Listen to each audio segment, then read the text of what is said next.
Bonjour à tous, mon nom est François Letarte, bienvenue sur ma chaîne JDRD30, une chaîne consacrée aux jeux de rôle sur table, donc vidéoliste, et je vais encore parler d'un jeu que je vais préparer pour Draconis 2023, donc Labyrinth, Jim Henson's Labyrinth, ok, donc ça va être quoi mon approche?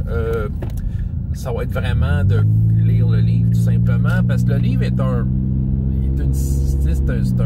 c'est pas les règles le problème, c'est le scénario en fait qui peut poser problème, parce que le scénario, c'est pas un scénario en tant que tel qui se suit, c'est une série de petites scènes, et les petites scènes arrivent au hasard, donc c'est autant une surprise pour les joueurs que pour le meneur de jeu. Donc je vais au moins avoir lu chacune des petites scènes l'une après l'autre. Je sais qu'il y en a à peu près une centaine, on les fait pas toutes. D'ailleurs, ça va faire partie un peu de mon défi pour rentrer ça dans un 4 heures. C'est de faire en sorte de peut-être des fois sauter des scènes ou les bypasser un peu. T'sais. On va voir là, en fait. Premièrement, oui, je vais faire des pré-tirés, même si c'est super rapide de faire des personnages. Le programme est chargé juste par rapport à l'exploration de ce labyrinthe-là. Donc, le programme il est déjà chargé. Je vais faire des pré-tirés, mettre des belles images là-dessus. Puis, ça va être bien inspirant. On va pouvoir se lancer là-dedans. Donc, oui, je vais lire le livre pour au moins avoir lu chacune des scènes, puis espérer au moment où la scène va apparaître en jeu, de dire, OK, que je me souviens des éléments de cette scène-là. Parce que c'est ça, ils posent tous leurs petits défis. Il y a comme des jeux dans le jeu, beaucoup de scènes de roleplay. C'est pas un jeu dans lequel tu vas te battre vraiment, là, puis les scènes de bataille, s'il y en a, ça se résout avec un seul jet de dés, là, tu résous la scène, c'est ça. Fait que je vais vraiment aussi axer sur des résolutions de scènes, de ne pas multiplier le nombre de jets de dés. C'est supposé être une histoire un peu féerique, là, qui est inspirée du film, donc il ne faut pas y aller dans le tactique et le trop gamer, mais ça prend quand même du hasard, c'est ça. Une des affaires que je sais que je n'utiliserai pas pour préparer Labyrinth, c'est tout ce qui est rencontre aléatoire. Il y a comme une option à chacune des sections, parce que le labyrinthe est différent. Je pense qu'il est séparé en 3 ou 4 sections. Puis à chacune des sections, il y a une suggestion des tables aléatoires pour à peu près n'importe quoi, pour garnir ton exploration. Les autres, ce qu'ils suggèrent, c'est entre 2 scènes, tu peux comme rouler une rencontre aléatoire pour tout ça. Ce que j'avais essayé avec mes enfants, ça bien intéressant, mais en même temps, on jouait tellement pas souvent que ça perdait de l'intérêt, et c'est ça, tu sais.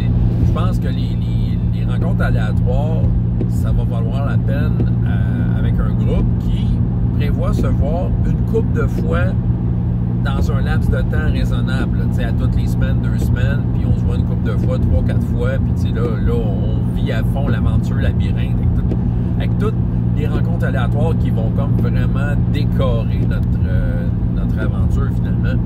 Mais c'est ça, donc là je vais vraiment axer sur on explore les différentes scènes, on essaye de les résoudre. Ça fait partie du jeu autant que pour les joueurs, pour le meneur de jeu, et évidemment pour tout ça pour rencontrer le roi gobelin à la fin. S'il y a bien un jeu qu'on sait comment que ça finit, je pense que c'est pas de savoir comment ça finit, c'est de savoir comment qu'on va se rendre là. C'est ça. Est-ce que ça va se rendre de façon élégante et tout ça? Tu sais, j'ai envie d'avoir une scène complète avec le roi gobelin, pas être pogné à jouer cette scène-là roche sur 10 minutes parce qu'il reste 10 minutes. Donc, mais je pense qu'il n'y a pas de façon ultime de préparer ça, tu sais.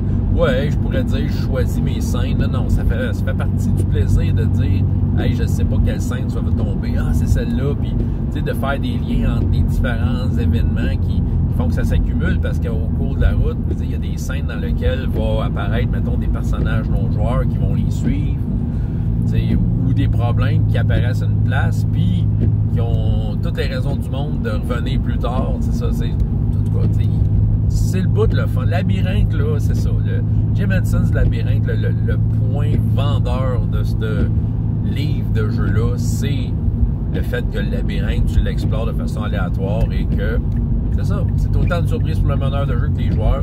Fait que tu vois, j'ai super hâte de faire ça. C'est ce que j'avais à vous raconter ce matin. pour ma préparation Draconis Labyrinthe. J'ai super hâte de le faire, celle-là. J'ai envie de vivre l'aventure Labyrinthe.